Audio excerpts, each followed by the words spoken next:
ಮೈಸೂರಿನ ನಾಗವಾಲ ಗ್ರಾಮಸ್ಥರು ಹಾಗೂ ಅಭಿಮಾನಿಗಳ ವತಿಯಿಂದ ಸಮಾಜ ಸೇವಕರು, ಖ್ಯಾತ ಉದ್ಯಮಿಗಳು ಹಾಗೂ ಕಾಂಗ್ರೆಸ್ ಯುವ ಮುಖಂಡರು ಆದ ಸ್ವಾಮಿ ಎಂ ರಾಜೇಶ್ ಅವರ ಹುಟ್ಟುಹಬ್ಬ ಆಚರಣೆ ಮಾಡಲಾಗಿದೆ. ನಾಗವಾಲ ಗ್ರಾಮಸ್ಥರು ಹಾಗೂ ಅಭಿಮಾನಿಗಳು ಸುಮಾರು 100ರಿಂದ 200 ಬೈಕ್ಗಳಲ್ಲಿ ಅವರನ್ನ ತಮಟೆ, ನಗಾರಿ ಹಾಗೂ ಪಟಾಕಿ ಸಿಡಿಸಿ ವಿಜೃಂಭಣೆ ಮುಖಾಂತರ ನಾಗವಾಲ ಗ್ರಾಮದ ಬೀದಿಯಲ್ಲಿ ಮೆರವಣಿಗೆ ಮೂಲಕ ಕರೆತಂದಿದ್ದಾರೆ. ನಂತರ ಸನ್ಮಾನವನ್ನ ಸ್ವೀಕರಿಸಿ ಕೇಕ್ ಕತ್ತರಿಸಿ ಹುಟ್ಟುಹಬ್ಬ ಆಚರಿಸಿಕೊಂಡಿದ್ರು. ಸ್ವಾಮಿ ಎಂ ರಾಜೇಶ್ ಅವರು ಮಾತನಾಡಿ, ನನಗೆ ನಾಗವಾಲ ಗ್ರಾಮದ ಮುಖಂಡರು ಹಾಗೂ ಅಭಿಮಾನಿಗಳು ಬಹಳ ವಿಜೃಂಭಣೆಯಿಂದ ನನ್ನನ್ನು ಗ್ರಾಮಕ್ಕೆ ಬರಮಾಡಿಕೊಂಡಿದ್ದೀರಿ. ನಿಮ್ಮ ಋಣವನ್ನ ನಾನು ಯಾವ ಜನ್ಮದಲ್ಲೂ ತೀರಿಸಲು ಸಾಧ್ಯವಿಲ್ಲ. ನೀವು ದತ್ತು ಮಗ ಅಂತ ನನ್ನನ್ನು ಸ್ವೀಕರಿಸಿದ್ದೀರಿ. ನಿಮ್ಮ ಅಭಿಮಾನಕ್ಕೆ ನಾನು ಯಾವಾಗಲೂ ಬದ್ಧನಾಗಿರ್ತೇನೆ. ಅದೇ ರೀತಿ ಮುಖ್ಯಮಂತ್ರಿ ಸಿದ್ದರಾಮಯ್ಯ ಅವರು ಕೂಡ ನಿನಗೆ ಈ ಭಾಗದಲ್ಲಿ ಜಿಲ್ಲಾ ಪಂಚಾಯಿತಿ ಟಿಕೆಟ್ ಅನ್ನ ಕೊಡುವುದಾಗಿ ಭರವಸೆ ಕೊಟ್ಟಿದ್ದಾರೆ ಎಂದು ತಿಳಿಸಿದರು.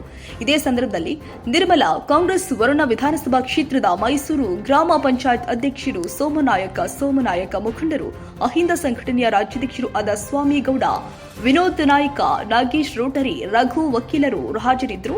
ಅದ್ದೂರಿಯಾಗಿ ಸಂಭ್ರಮ ಸಡಗರದಿಂದ ಬರ್ತ್ಡೇ ಸೆಲೆಬ್ರೇಷನ್ ಮಾಡೋದು ಎಷ್ಟು ಖುಷಿ ಆಗ್ತಾ ಇದೆ. ಇದು ಬೇರೆಯವರು, ಇದು ನನ್ನ ಹುಟ್ಟೂರಲ್ಲಿ ಅದಕ್ಕಿಂತ ಜನ ಇವತ್ತು ಭಾಳ ಅದ್ದೂರಿಯಾಗಿ ಹುಟ್ಟುಹಬ್ಬವನ್ನು ಅದ್ದೂರಿಯಾಗಿ ಆಚರಣೆ ಮಾಡ್ತಾರೆ. ಇಷ್ಟೊಂದು ಪ್ರೀತಿ ಜನ ಸಂಪಾದನೆ ಮಾಡೋದು ಎಷ್ಟು ಖುಷಿ ಇದೆ. ಮನೆ ಮಗಲ್ವ ಅದಕ್ಕೆ ಪ್ರೀತಿ ತೋರ್ತವ್ರೆ.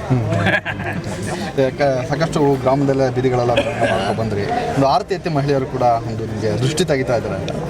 ಅದೇ ಹೇಳೋದಲ್ಲ, ಮನೆ ಮಗನಿಗೆ ಏನು ದೃಷ್ಟಿ ತೆಗೆಯೋದು, ಇದು ಹುಟ್ಟುಹಬ್ಬ ಆಚರಣೆ ಮಾಡೋದು ಯಾವ ರೀತಿ ಮಾಡಬೇಕು ಆ ರೀತಿ ಇವತ್ತು ಮಾಡಿದ್ದಾರೆ. ಇತ್ತೀಚಿನ ರಾಜಕೀಯ ಬೆಳವಣಿಗೆಗಳಲ್ಲಿ ತಮ್ಮದೇ ಪಕ್ಷದ ನಾಯಕರಿಗೆ ತಮ್ಮದೇ ಪಕ್ಷದ ಕಾರ್ಯಕರ್ತರು ಹಿಂದೇಟಾಕ್ತಾರೆ, ಓಟ್ ಹಾಕಲ್ಲ, ಮೋಸ ಮಾಡ್ತಾರೆ. ಅಂದರೆ ಬೇರೆ ಬೇರೆ ಪಕ್ಷದ ಕಾರ್ಯಕರ್ತರು ಕೂಡ ನಿಮಗೆ ಸಪೋರ್ಟ್ ಮಾಡ್ತೀವಿ ಅಂತ ಹೇಳ್ತಾ ಇದ್ದಾರೆ. ಹೆಂಗೆ ಇದೆಲ್ಲ ಸಾಧ್ಯ ಇಷ್ಟೊಂದು ಪ್ರೀತಿ ಸಂಪಾದನೆ ಮಾಡೋಕ್ಕೆ? ಈಗ ನೀವೇ ಕೇಳಿದ್ರಲ್ಲ ಅಭಿಪ್ರಾಯಗಳನ್ನ. ಈಗ ನನ್ನ ಗ್ರಾಮದ ಜನತೆಗಳು ಏನು ಅಂದರೆ, ಈಗ ಭಾಗದಿಗೆ ಇವತ್ತು ಯುವಕನಾಗಿ ಇವತ್ತು ಅವ್ರಿಗೆಲ್ಲ ಒಂದು ಕಷ್ಟ ಸುಖಕ್ಕೆ ಭಾಗಿಯಾಗೋದು ನನ್ನ ಕೈಲಾದ ಒಂದು ಹಳ್ಳಿ ಸೇವೆ ಮಾಡ್ಕೊಂಡು ಹೋಗ್ತಾಯಿದ್ದೀನಿ. ಅದಕ್ಕೇನೋ ಅದು ಅವರು ಮನಸ್ಸಲ್ಲಿ ಇಟ್ಕೊಂಡು ಒಂದು ಇದಕ್ಕೆ ತರಬೇಕು ಅಂತೇಳಿ ಅವರು ವ್ಯವಸ್ಥೆ ಮಾಡ್ತಾಯಿದ್ದಾರೆ. ದೊಡ್ಡ ಅಧಿಕಾರ ಇಲ್ಲ ಸಮಾಜ ಸೇವೆ ಹೇಗೆ ಅಂತ ನಾನೀಗ ಹೇಳೋದಿಲ್ಲ, ಭಾಷಣದಲ್ಲಿ ಅಧಿಕಾರ ಇದ್ರೂ ಮಾಡ್ತೀನಿ, ಇಲ್ಲದವರು ಮಾಡ್ತೀನಿ. ನಾನು 100 ಜನಕ್ಕೋಸ್ಕರ ಮಾಡ್ತಾಯಿದ್ದೀನಿ. ಅಂದರೆ ಒಂದು ಜಾತಿ ನಾಯಕನಾಗಿ ಗುರುಸ್ಕೊಳ್ತಾ ಇದ್ದಲ್ಲ, ಬೇರೆ ಜಾತಿ ಮಾಡಬಾರ್ದು. ಜಾತಿ ಏನಿದ್ರೆ ಒಂದು ಹೆಣ್ಣು ಕೊಡೋಕ್ಕೆ ತರೋಕ್ಕೆ ಸಂಬಂಧ ಮಾಡೋಕ್ಕೆ ಮಾತ್ರ ಇಟ್ಕೋಬೇಕು ಬಿಟ್ರೆ ಜಾತಿಗಳನ್ನ ಇನ್ನು ಯಾವುದೇ ಥರ ಜಾತಿನ ಇಟ್ಕೋಬಾರ್ದು. ಜಾತಿಯಿಂದ ಏನು ಉಪಯೋಗ ಬರ್ತದೆ? ಆ ಜಾತಿಯವರು ಓಟ್ ಹಾಕೋಬಿಟ್ರೆ ಸಾಕ, ಬೇರೆ ಹಾಕಬಾರ್ದಾ? ಜಾತಿ ಮಾಡಬಾರ್ದು. ರಾಜಕಾರಣ ಅಂತ ಅಂದಮೇಲೆ ಸಮಾಜ ಸೇವೆ ಆದಮೇಲೆ ಯಾರು ಜಾತಿ ರಾಜಕಾರಣ ಮಾಡ್ತಾರೋ ಅವರು ಬರಬಾರ್ದು. ಸಮಾಜ ಸೇವೆ ಆಗ್ಬೋದು, ರಾಜಕಾರಣ ಆಗ್ಬೋದು. ಅಂಥವ್ರು ಜಾತಿ ವ್ಯವಸ್ಥೆಯಲ್ಲಿರೋರು ಮನೇಲಿರ್ಬೋದು. ನನ್ನಲ್ಲಿ ಆ ಗುಣ ಇಲ್ಲ, ನಾನು ಹೇಳ್ಕೋಬಾರ್ದು. ನನ್ನಲ್ಲಿ ಆ ಗುಣ ಇಲ್ಲ ಅಂದರೆ ನಾನು ಯಾವ ಮಾತು ಕೇಳಲ್ಲ, ನಾನು ಜಾತಿಯತೆನೂ ನೋಡಲ್ಲ. ನನ್ನ ಮನಸ್ಸಿಗೆ ಏನು ಬರ್ಬೇಕು, ಸೇವೆ ಮಾಡ್ಬೇಕು ಅಂತ ಅದು ಮಾಡ್ತೀನಿ. ಸಿದ್ದರಾಮಯ್ಯ ಅವ್ರ ಬಗ್ಗೆ ಏನು ಹೇಳ್ತೀರಿ ಸರ್? ಒಂದೆರಡು ಲೈನ್. ಅವರು ಅಹಿಂದ ನಾಯಕರಲ್ವೇ. ಈಗ ಅವರು ರಾಜ್ಯದ ಮುಖ್ಯಮಂತ್ರಿ, ಅವ್ರ ಬಗ್ಗೆ ಏನು ಹೇಳಿದ್ದು? ಇವತ್ತು ಭಾಗ್ಯಗಳು ಕೊಟ್ಕೊಂಡು ಇವತ್ತು ಅದ್ದೂರಿಯಾಗಿ ಸರ್ಕಾರವನ್ನು ಇವತ್ತು ಚೆನ್ನಾಗಿ ಒಂದು ಏನು ಕಪ್ಸುಕಿ ಅದು ಇವತ್ತು ಮುನ್ನಡೆಸ್ಕೊಂಡು ಹೋಗ್ತಿದ್ದಾರೆ. ಈ ಭಾಗದಲ್ಲಿ ಜಿಲ್ಲಾ ಪಂಚಾಯತ್ ಅಭ್ಯರ್ಥಿ ಅಂತೇಳಿ ಆಗಲೇ ಘೋಷಣೆ ಮಾಡ್ಕೊಂಡಿದ್ದೀರಾ. ಯಾವ ರೀತಿ ಪ್ರವಾಸ ಕೈಗೊಳ್ತಾ ಇದ್ದೀರಾ ಸರ್? ರಾಜ್ಯದ ಮುಖ್ಯಮಂತ್ರಿನೇ 2023 ಚುನಾವಣೆ ಬಂತು. ಚುನಾವಣೆ ಸಂದರ್ಭದಲ್ಲಿ ಮನೆಯಲ್ಲೇ ಹೇಳಿದ್ದು, ಮುಖ್ಯಮಂತ್ರಿ ಆಗಿದ್ದಿಲ್ಲ ಇನ್ನೂ ಸಾಹೇಬರು. ವಿಧಾನಸಭೆ ಚುನಾವಣೆ ಸಂದರ್ಭದಲ್ಲಿ ಮನೆಯಲ್ಲೇ ನಿಂಗೆ 2A ಕ್ಯಾಟಗರಿ ಆದರೆ ಕೊಡ್ತೀನಿ ಹೋಗೋ ಅಂತ ಹೇಳಿರೋದು ಸಾಹೇಬ್. ಪ್ರವಾಸನ ಯಾವ ರೀತಿ ಆಯೋಜನೆ ಹಾಕ್ಕೊಂಡಿದ್ದೀರಾ ಅಂತ? ಅದೇ ಪ್ರವಾಸ ಆಯೋಜನೆ ಏನು ಹಾಕೊಂಡಿಲ್ಲ. ನನ್ನ ಕೈಲಿ ಏನು ಇವತ್ತು ಇಲ್ವಾಲ್ ಹೋಬಳಿ 33 ಹಳ್ಳಿಯವರು ಬಂದು ಇವತ್ತು ಏನು ಕಷ್ಟ ಅಂತಾರೆ, ಎಲ್ಲರಿಗೂ ಕೂಡ ಒಂದು ಒಳ್ಳೆ ರೀತಿಯಲ್ಲಿ ನನ್ನ ಕೈಲಾದ ಒಂದು ಸಹಾಯವನ್ನು ಮಾಡ್ಕೊಂಡು ಹೋಗ್ತಾರೆ. ಟಿಕೆಟ್ ಏನಾದ್ರು ತಪ್ಪಿತು ಅಂದರೆ ಮುಂದೆ ನಡೆ ನಿಮ್ದು ಹೇಗಿರುತ್ತೆ? ಟಿಕೆಟ್ ತಪ್ಪಿದ್ರೆ ಏನಿಲ್ಲ, ಇದೇ ರೀತಿ ಸೇವೆ ಮಾಡ್ಕೊಂಡು ಜನಗಳ ಮಧ್ಯದಲ್ಲಿ ಇರ್ತೀನಿ. ಸರ್, ಇಷ್ಟೊಂದು ಅದ್ದೂರಿಯಾಗಿ ನಿಮ್ಮ ಬರ್ಡೇ ಸೆಲೆಬ್ರೇಷನ್ ಮಾಡಿದರೆ ನಿಮ್ಮ ಅಭಿಮಾನಿಗಳು, ಹಿತೈಷಿಗಳು, ಗುರುಹಿರಿ ಎಲ್ಲರಿಗೂ ಯಾವ ರೀತಿ ಥ್ಯಾಂಕ್ಸ್ ಹೇಳ್ತೀರಾ ಅಂತ?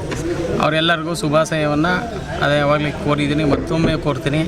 ಎಲ್ಲರಿಗೂ ತಾಯಿ ಚಾಮುಂಡೇಶ್ವರಿ ಅವ್ರಿಗೆಲ್ಲರಿಗೂ ಆಯುಸ್ಸು ಆರೋಗ್ಯ ಕೊಟ್ಟು ಎಲ್ಲನೂ ಸುಖ ನೆಮ್ಮದಿಯಿಂದ ಚೆನ್ನಾಗಿ ಇಟ್ಟಿರಲಿ ಅಂತ ತಾಯಿಯಲ್ಲಿ ಪ್ರಾರ್ಥನೆ ಮಾಡ್ಕೊತೀನಿ. ಎಲ್ಲರಿಗೂ ಮತ್ತೊಮ್ಮೆ ಅವ್ರಿಗೆಲ್ಲ ಕೋಟಿ ನಮಸ್ಕಾರಗಳನ್ನ. ಯಾರು ಇವತ್ತು ಹುಟ್ಟುಹಬ್ಬ ಆಚರಣೆ ಮಾಡಿದ್ರು ಎಲ್ಲರಿಗೂ ನಾನು ಆ ತಾಯಿ ಚಾಮುಂಡೇಶ್ವರಲ್ಲಿ ಪ್ರಾರ್ಥನೆ ಮಾಡ್ಕೊಳ್ತೀನಿ. Okay sir, thank you.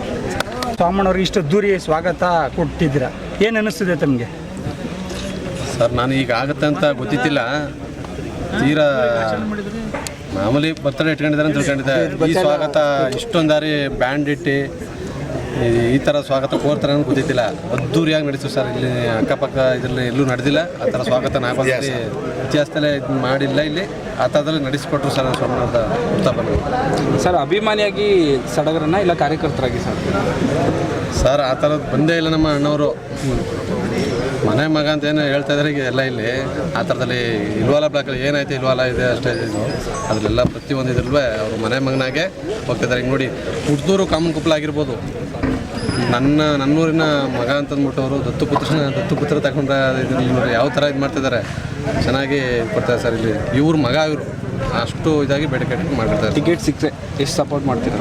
ಖಂಡಿತ ನಮ್ಮಲ್ಲಿ ಜಾತಿ ಭೇದ ಅನ್ನೋದು ಬಂದಿಲ್ವಲ್ಲ, ಆ ವಿಧದಿಂದ ಖಂಡಿತ ಬಂದು ನಿಂತು ಸಹಕಾರ ಮಾಡ್ತೀವಿ. ನಾವು ಗೆಲ್ಸ್ಕೊ ಬರ್ತೀವಿ. ಟಿಕೆಟ್ನೂ ಸಿಗೋದೇನು ಬತ್ತು ಸಿಗಲೇಬೇಕು, ಆ ಖಂಡಿತವಾಗಿ ಸ್ಪರ್ಧೆ ಮಾಡಿಸ್ಬೋದು. ಓಕೆ ಸರ್, ನೀವೇನೋ ಕೇಳ್ತೀರಾ ಸಾಕು.